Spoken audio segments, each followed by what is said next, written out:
आखिरी पहर जब खामोशी शहर पर तरती है, मैं अपनी टूटी हुई सांसों के साथ तेरा नाम लेता हूँ।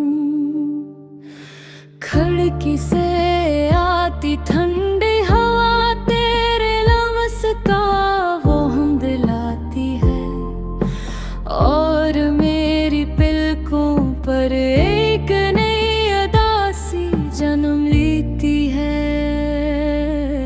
मैंने मोहब्बत को इबादत समझ कर निभाया था,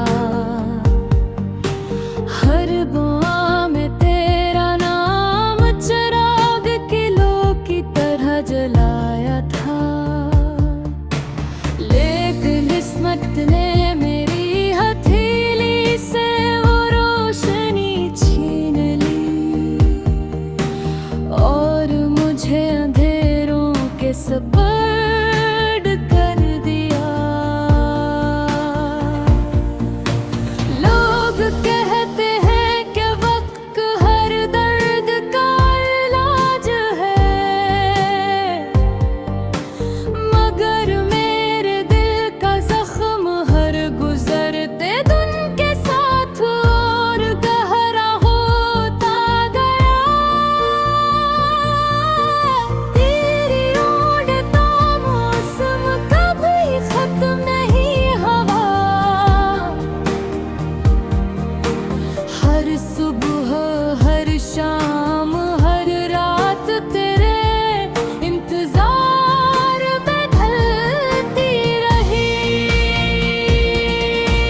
मैंने बेशुमार खत लिखा, मगर किसी को भेज ना सका। हर लफ्ज में तेरा जिक्र था, हर सत्र में मेरी खामोश चेखचाहट। आज भी ऐसी आसमान पर निकलता है, लेकिन इसकी चांदनी अब मेरे सहन में नहीं उतरती। शायद से भी मालूम हो गया है कि असद घर में अब खुशियों का कोई चिराग नहीं जलता। बारिश की बूंदें जब छत पर गिरती है, तो यूं लगता है जैसे आसमान भी मेरे साथ रो रहा हूँ। हर बूंद एक याद बन के दिल पर करती है, और हर याद एक नया जख्म छोड़ जाती है। तुम्हारे बाद मैंने हंसने की बहुत कोशिश की, मगर हर मुस्कुराहट आंसुओं में बदल गई। मैंने खुद को दुनिया की भीड़ में खो देना चाहा, लेकिन तन्हाई हर बार मेरा हाथ थाम लेती थी। अगर कभी तुम्हें मेरी याद आए, तो किसी खामोश रात में आसमान को देखना। शायद कोई टूटता हुआ सितारा मेरी अधूरी दुआ लेकर गुजर रहा हो। मैंने भी कभी बुरा नहीं कहा, क्योंकि मोहब्बत शिकायत नहीं करती। वो सिर्फ खामोशी से टूटती है, और कूद कर भी दुआ देती रहती है। आज भी मेरे दुआ में तुम्हारा नाम शामिल है।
जब जिंदगी कसी